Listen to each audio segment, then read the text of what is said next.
Hello friends, welcome back to Melina Kitchen. இன்றைக்கி நம்ம மெலினா கிச்சனில் சூப்பரான ப்ரான் கிரேவி எப்படி பண்ணுறதுன்னு தான் பார்க்க போகிறோம். இது ஒயிட் ரைஸ், இட்லி, தோசை, சப்பாத்தி எல்லாத்துக்கூடையும் ஒரு அட்டகாசமான சைடிஷ்ஷாக இருக்கும். இதை ரொம்ப சிம்பிளாகவே நம்ம பண்ணிடலாம். வாங்க இந்த ரெசிபி எப்படி பண்ணுறதுன்னு பார்க்கலாம். நான் இந்த ரெசிபி பண்ணுறதுக்கு 1/2 கிலோ ப்ரானை க்ளீன் பண்ணி எடுத்திருக்கேன். இந்த ப்ரான் உள்ள ஒரு நரம்பு மாதிரி ஒன்று கருப்பு கலரில் இருக்கும். நம்ம அதையும் க்ளீன் பண்ணி எடுத்துடணும். இதை பண்ணுறதுக்கு ஒரு பேனில் 3 to 4 டேபிள் ஸ்பூன் ஆயில் சேர்த்துக்கோங்க. ஆயில் நல்லா சூடானதும் 3 கிராம்பு, 3 பட்டை, அதோட 1/4 டீஸ்பூன் சோம்பு, இது எல்லாம் நல்லா பொரிஞ்சதும் அது கூடவே 2 மீடியம் சைஸ் பெரிய வெங்காயத்தை இது போல் கட் பண்ணி சேர்த்துக்கலாம். கூடவே ஒரு கத்து கருவேப்பிலையும் சேர்த்து நல்லா ஒரு முறை கலந்து விட்டுக்கலாம். இது நல்லா கோல்டன் கலராக வர வரைக்கும் நல்லா வதக்கிக்கலாம். அடுத்ததாக இந்த கிரேவிக்கு தேவையான அளவு உப்பு சேர்த்து கலந்து விட்டுக்கலாம். ஆனியன் நல்லா வதங்கிடுச்சு. இது கூடவே ஒரு டேபிள் ஸ்பூன் இஞ்சி பூண்டு விழுது சேர்த்துக்கலாம்.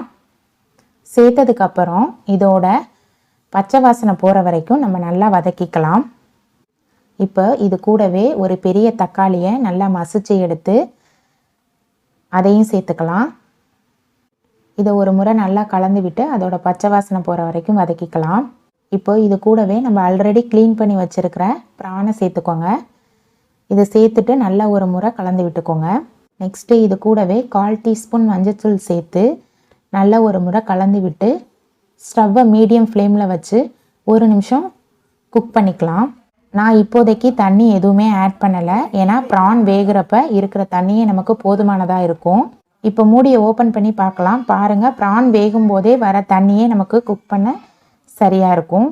இப்போ இந்த டைமில் நம்ம மசாலா ஐட்டம்லாம் ஒன்று ஒன்றா ஆட் பண்ணிக்கலாம். 1 டேபிள் ஸ்பூன் மிளகாய்த்தூள், 1/2 table spoon chicken powder, 1/2 table spoon garam masala எல்லாத்தையும் சேர்த்து ஒரு முறை நல்லா கலந்து விட்டுக்கலாம். அதுக்கப்புறம் கொஞ்சமாக தண்ணி விட்டு ஸ்டவ்வை மீடியம் ஃப்ளேமில் வச்சு ஆயில் பிரிஞ்சு வர வரைக்கும் நம்ம குக் பண்ணிக்கலாம்.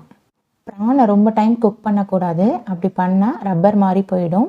நமக்கு 5 to 6 மினிட்ஸே குக் பண்ண போதுமானதாக இருக்கும். பாருங்கள், எண்ணெயெல்லாம் பிரிஞ்சு ஒரு கிரேவி கன்சிஸ்டன்சிக்கு சூப்பராக ரெடி ஆயிடுச்சு. கடைசியாக இது கூட 1/2 டீஸ்பூன் ஜீரகத்தூள், 1/2 டீஸ்பூன் பெப்பர் பவுடர் சேர்த்து ஒரு முறை கலந்து விட்டுக்கலாம்.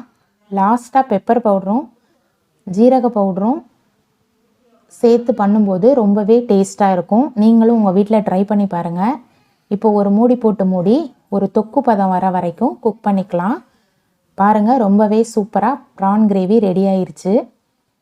இந்த வீடியோ உங்களுக்கும் பிடிச்சிருந்துச்சுன்னா நீங்களும் உங்கள் வீட்டில் ட்ரை பண்ணி பாருங்கள். மேலும் இது போல் வெரைட்டியான சமையலுக்கு மெலினா கிச்சனை லைக் பண்ணுங்கள், ஷேர் பண்ணுங்கள், கமெண்ட் பண்ணுங்கள், சப்ஸ்கிரைப் பண்ணி